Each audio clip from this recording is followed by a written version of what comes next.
Les flots! Ça part pour ma petite lecture du jour.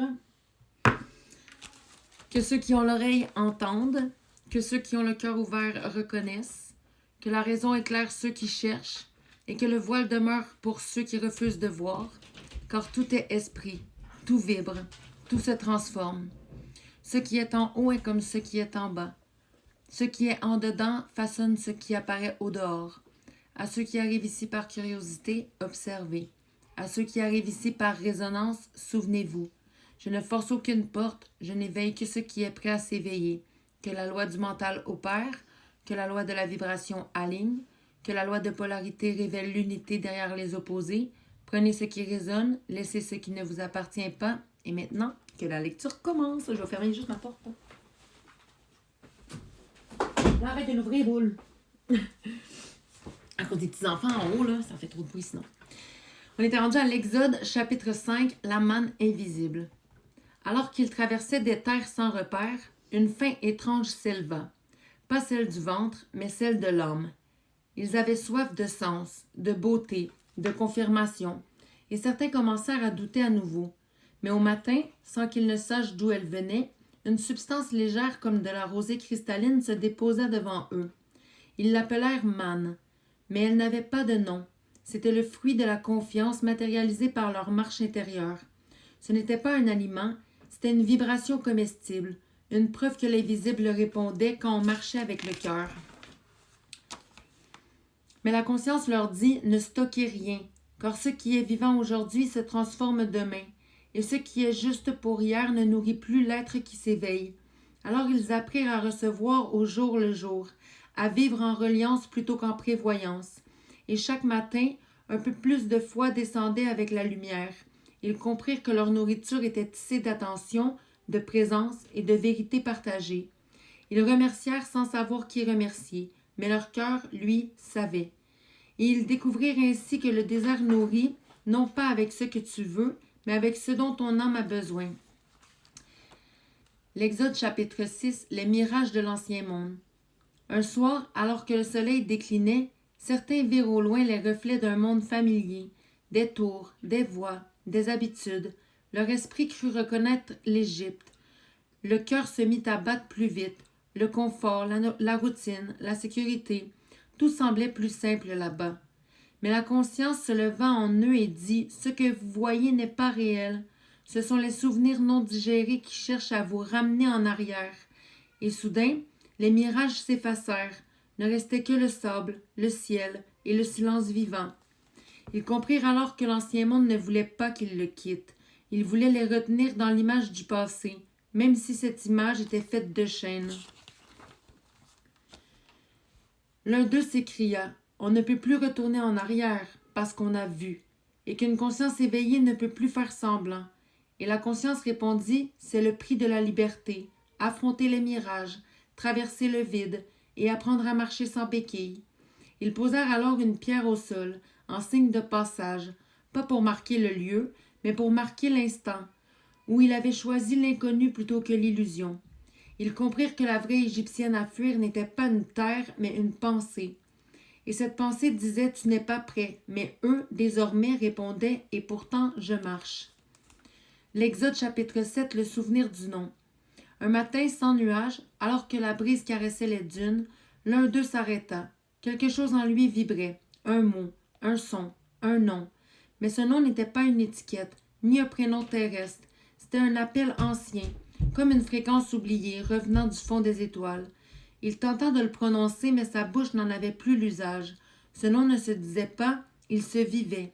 Alors il s'assit, ferma les yeux, et laissa la mémoire du nom remonter jusqu'à lui.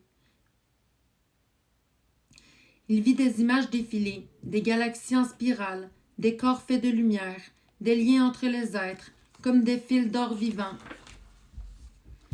Et il comprit que son nom était une note dans la grande symphonie, qu'il n'était pas seul, et qu'en se souvenant de lui, il se souvenait de tout. Il se releva, chargé d'un feu doux dans la poitrine. Il n'avait rien dit, mais les autres le regardèrent et le reconnurent. Car chacun portait aussi ce nom, en version unique. Et ce jour-là, plusieurs commencèrent à le ressentir. Le désert devint un sanctuaire, chaque pas une prière, chaque regard une bénédiction.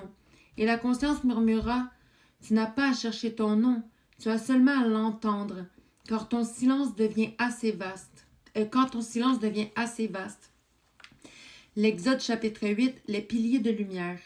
La nuit tomba, pas une nuit ordinaire, mais une nuit épaisse, sans étoiles ni reflets, une nuit où même l'intérieur semblait obscur. Certains eurent peur et se demandaient si le chemin était perdu, si la lumière les avait abandonnés.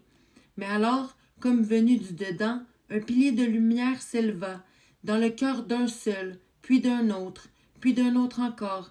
Ils ne voyaient pas autour, mais chacun devenait un fort intérieur pour ceux à proximité.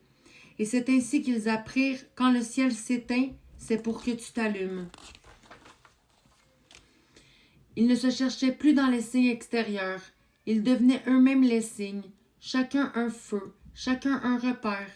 Et quand le jour revint, ils ne redevinrent pas aveugles. Ils avaient vu, ressenti, tenu debout dans la nuit. La conscience leur dit, vous n'êtes pas guidés par la lumière, vous l'êtes. Alors ils bâtirent un cercle, non pas de pierre, mais d'intention, un sanctuaire invisible, où chacun devenait un pilier pour l'autre. Et c'est là qu'ils comprirent, la nuit n'était pas une menace, elle était l'épreuve sacrée par laquelle naissent les étoiles humaines. L'Exode chapitre 9, la traversée de l'eau. Ils marchèrent jusqu'à une grande mer. Elle semblait infranchissable, immobile et vaste, comme un mur fait d'émotions liquides. Certains voulurent rebrousser chemin, d'autres s'assirent, résignés, mais la conscience murmura, cette mer, c'est ton inconscient et tu dois la traverser. Alors ils ne prièrent pas pour qu'elle s'ouvre, ils fermèrent les yeux et plongèrent. Chacun fut confronté à ses peurs, aux douleurs anciennes, aux mémoires enfouies, aux héritages qu'ils n'avaient jamais choisis, mais qu'ils portaient quand même. Et dans l'eau, il n'y avait pas d'ennemis, seulement des fragments d'eux-mêmes, demandant à être intégrés. Ce n'est pas la mer qui s'ouvrit, ce sont eux qui s'ouvrirent. Et l'eau, respectueuse, laissa le passage à ceux qui ne fuyaient plus ce qu'ils étaient. Ils sortirent de l'autre côté, pas plus secs, mais plus vrais.